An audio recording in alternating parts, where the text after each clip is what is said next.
Om Swastiastu. Perkenalkan, nama saya Kadek Dwi Artikasari dengan NIM 23120212006 dari Prodi S1 Pendidikan Bahasa Inggris.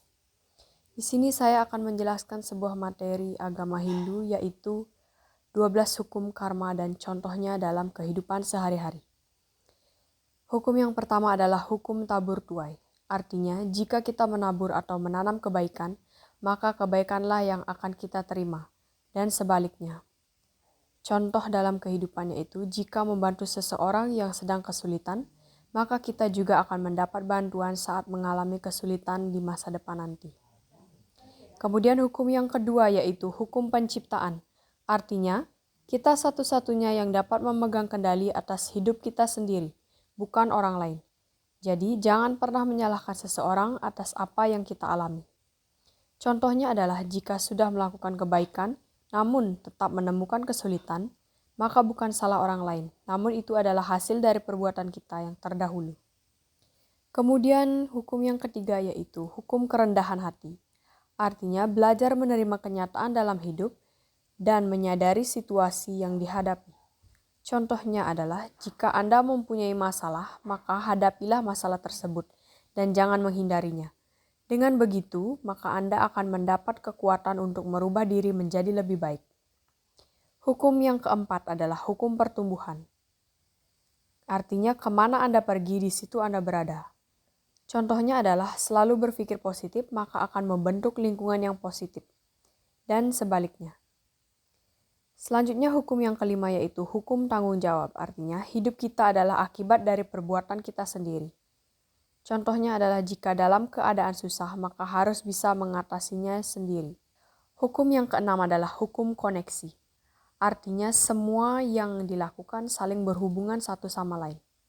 Contohnya adalah berbuat kebaikan di masa lalu, maka kita akan mendapat balasan kebaikan juga di masa sekarang.